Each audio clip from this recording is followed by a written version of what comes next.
Akkamitti kabajamtoota daawwattoota irraa biyyoolessa Oromiyaa odoo boroodhaaf jennee qindeeffannee qabannee isiniif dhiyaannee jirru oduu sanitti kan isin faana turan Obii Maamudee.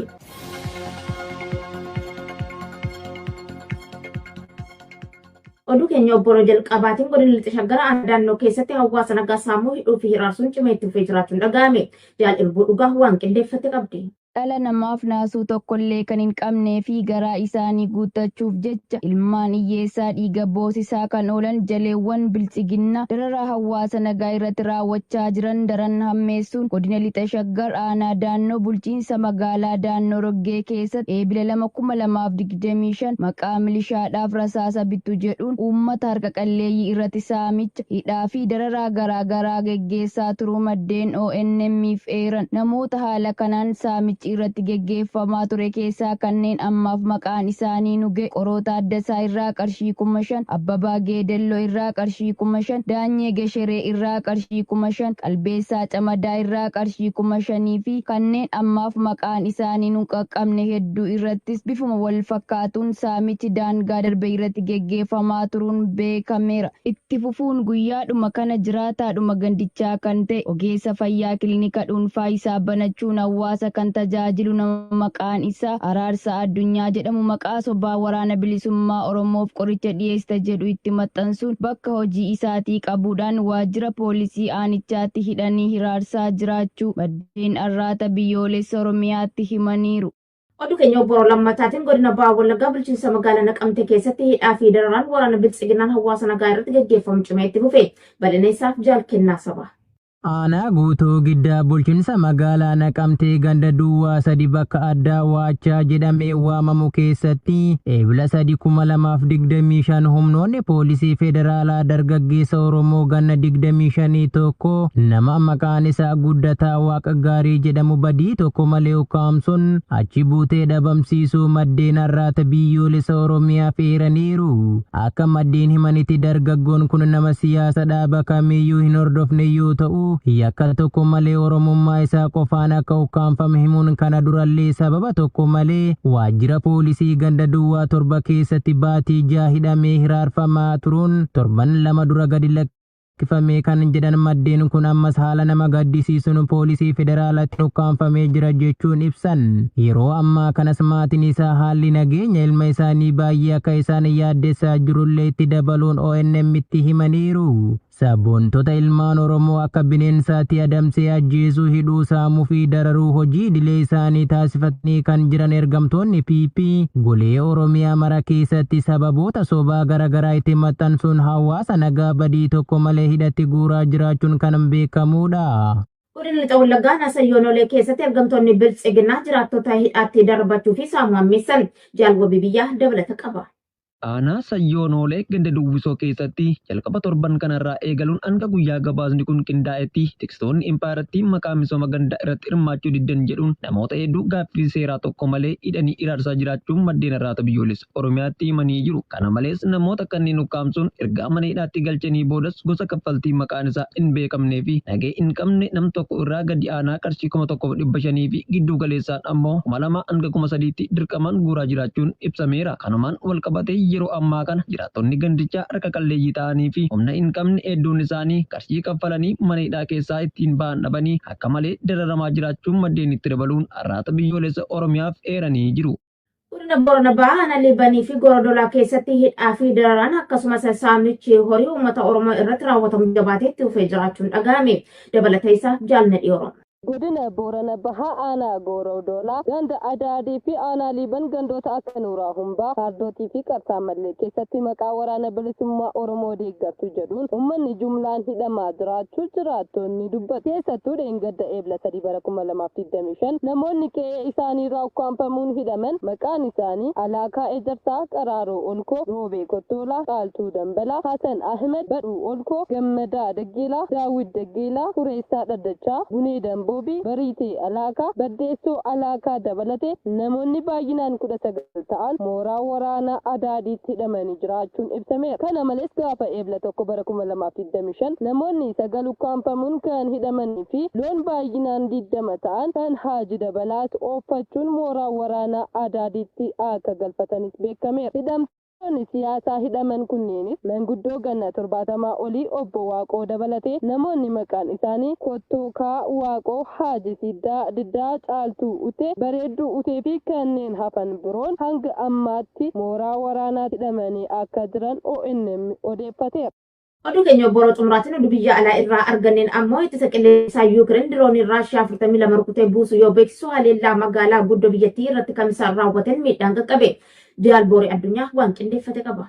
Ittisni qilleensaa Yuukireen jimaata kaleessaa halkan tokkotti diroonii Raashiyaan 78 qilleensa biyyattii seenan keessaa 42 kuffisuusaa beeksisee jira. Waraanni kun ibsa kenneen dirooniiwwan Raashiyaa biroo 22 badee ibseera. Naannolee Kaarvik bakkoota birootti miidhaan qaqqabee jira. Haleellaan diroonii Raashiyaa magaalaa guddittii Yuukireen Kaarvik irratti raawwatame kamisa galgala mana jireenyaa kan rukute yoo ta'u, haleellaan kun yoo xiqqaate namoota 2 ajjeesee 32 miidhaan irra geera jedhan qondaaltonni biyya keessa. Bulchaan naannoo sanaa Oleg Saayinii ubuuf aappii teelegiraamii irratti ergaa barreessaniin akka himanitti daa'imman 2 kutaa magaalattii Novooba Vaariskii keessatti kanneen keessaa tokko ta'u ibsaniiru jechuun Reuters gabaaseera.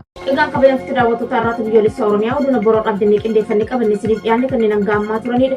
Oduu isinitti himuun ogeessa kaameraa fi teeknikaa irratti biyyoolessa Oromiyaa waliin ta'uun kan isin faana ture Anawii Mahammad hanga manumaan nagaa isinitti dhaammachaa qophiilee keenyaaf waliin. 2025 akkam jirtu daawwattoota keenya kabajamoo har'aata biyyoolessa Oromiyaa irraa oduu idilee saafaa irraaf qindeeffannee qabannee isiniif dhiyaanneerra. Oduu waliin ani Daandii Elamooti.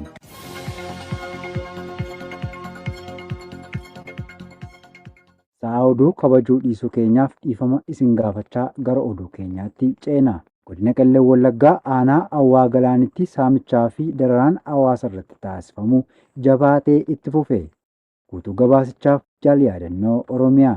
Bilxiginnaan torbee kana keessa godina Qellem Wallaggaa aanaa Awwaa Galaan ganda baddeeyyii bakka addaa ifa jiru jedhamutti bobba'uun maqaa kaffaltii gosa adda addaan balbala manneen uummataa irra dhaabbachuun kaffaltii nagaheen qabneen uummata hiraarsaa turuu maddeen har'aata biyyoolessa Oromiyaatti himanii jiru. Namoonni adda durummaan uummata Oromoo irratti saamicha qabeenyaa hangana hin jedhamne raawwachaa jiran maqaan isaanii Siraaj Raggaasaa kaabinee ganda baddeeyyii, Zaakir itti aanaa bulchaa gandichaa, Dirribaa itti gaafatamaa paartii yookiin dhaabaa yoo ta'an milishoota gandichaa keessaa immoo kanneen ammeenyi isaanii daangaa darbuun hawaasa gandichaa qe'ee isaanii irraa buqqisuuf deeman maqaan isaanii Abdusalaam Kamaal, Abdullee Urgeessoo, Ibraahim Nuuraa, Huseen Roobaa, Abdusalaam Ibraahimee kanneen jedhaman akka ta'an beekameera. Akka maddeen jedhanitti kaffaltiin dhumaa fi xumura hin qabne kun nutti ulfaate qaala'iinsa jireenyaa waliin mana keessaa nu baasuuf deemaa jira jechuun namoonni yeroo qonna arfaasaaf qophaa'amu kanatti waan kaffalan harkaa dhabuun rakkachaa jiraachuu dabaluun ibsaniiru. Godina Kaaba Shaggar aanaa Kuyyuutti maqaa deeggartoota Obooti jedhuun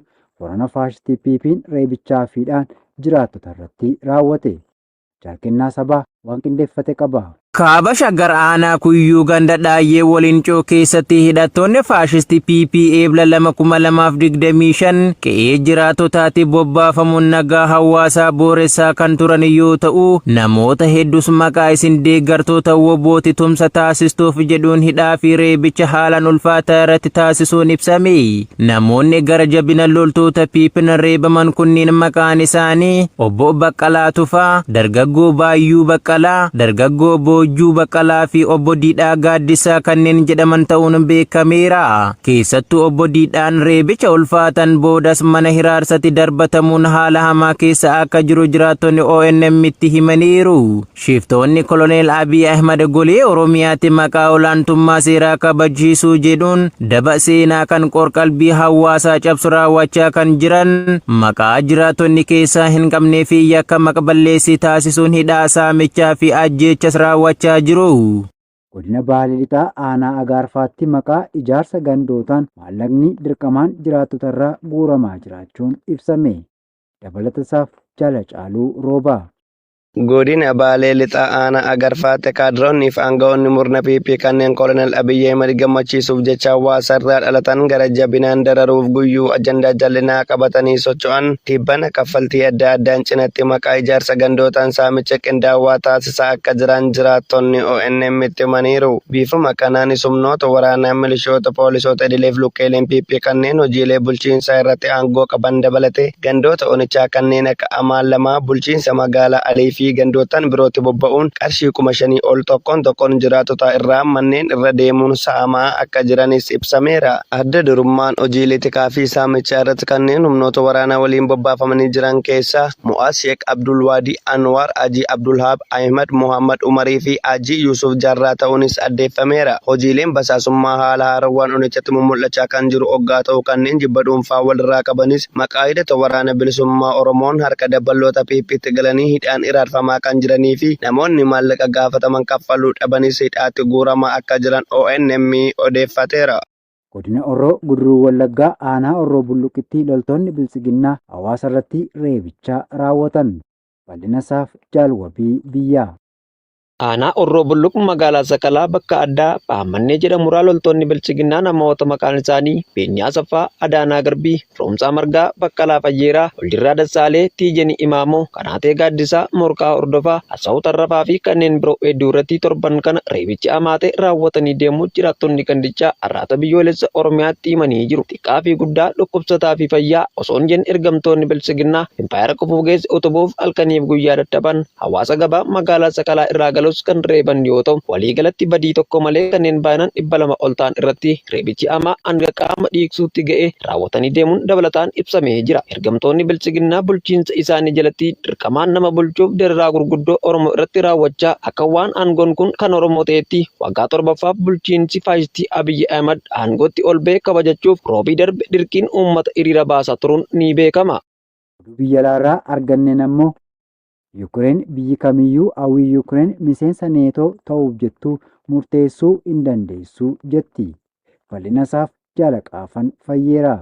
Yuukireen jimaata darbee akka jettetti Raashaa dabalatee biyya sadaffaa kamiyyuu dhimma hawwii miseensummaa neetoo Kiiv irratti hanga murteessuu qabaachuu hin danda'u jette. Ministeerri dhimma alaa Andii Sibahan abbaan biyyummaa Kiiv mirga gamtaa ishee filachuu akka dabalatu cimsanii kan dubbatan yoo ta'u, kanas walgahii ministeerota dhimma alaa neetoo fi dhimma Yuukireen miseensummaa neetoo ta'uu mari'atu hordofuun gaazexeessitoota Biraazilitti dubbataniini. Wantoonni bu'uuraa gama Yuukireeniin gonkumaa hin fudhanne jiru. Isaan keessaa tokko biyya sadaffaa hawwii keenya irratti mirga qabaachuu yoo ta'u, kun waan hin danda'amnedha jedhan. Kun neetoo dabalatee gamtaa kamiyyuutti makamuuf yaada qabnu dabalata. Ministeerri kun Yuukireen ulaagaalee neetoo waliin hiriiruu fi qophii isaa mirkaneessuuf tattaaffii ishee itti fufsiisuu ishee hubachiisuun